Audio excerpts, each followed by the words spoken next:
a fait le bonheur des internautes qui s'en sont donnés à cœur joie toute l'après-midi.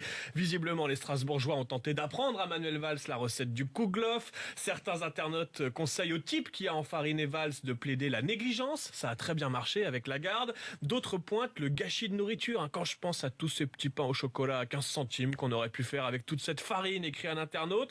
Valls reste un petit joueur, écrit un autre, comparé à Bernard-Henri Lévy qui a eu le droit à une bonne dizaine d'entartages. Entre Macron qui prend des œufs et Valls qui ramasse de la farine, c'est plus une campagne, c'est une fabrique de nouilles. Des internautes qui ont même lancé le hashtag Je suis farine, toujours en tête ce matin sur Twitter, avec une revendication que la Tour Eiffel s'illumine en blanc ce soir en hommage à Manuel Valls. Enfin, le candidat a lui-même réagi sur Twitter avec ce message. Très beau déplacement à Strasbourg.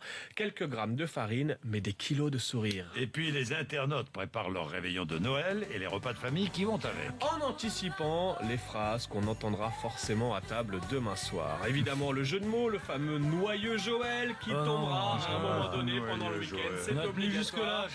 Si vous êtes célibataire, vous n'échapperez pas à la fameuse question « Alors, les amours ?» Ah oui, ça c'est la pression sociale. Oui, il y aura forcément l'engueulade générale à table quand quelqu'un aura le malheur de dire « Et toi, tu vas voter pour qui ?» La politique à table, non jamais, il faut Mais éviter vous ce plaisantez sujet. ou quoi? Ah bon, d'accord. Attendez, non, je suis pas d'accord. Il y a des gens qu'on voit pas pendant toute l'année, on les voit. Non, mais les Français sont s'engueuler, passionnés ouais. de politique. Oui, Mais on c'est vrai. s'engueule. Oui, On c'est boit vrai, un coup, on s'engueule. C'est la ça, c'est famille, vrai. c'est Donc comme ça. écoute demain soir, C'est vrai. si vous vous ennuyez un peu, vous tentez le « T'en penses quoi d'Emmanuel Macron ?» Vous êtes sûr d'avoir 1h30 de débat. Vous entendrez aussi forcément quelques banalités ce week-end, les fameux « Je suis malade, je te fais pas la bise »,« T'inquiète pas, le champagne ça tâche pas »,« L'important c'est la santé » ou encore « Les enfants, ne vous bourrez pas de cacahuètes avant de passer à table ».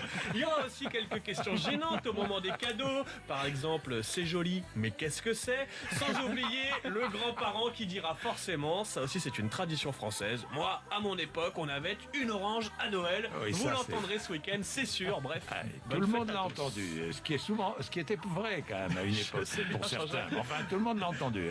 Joyeux Noël à tous. Il est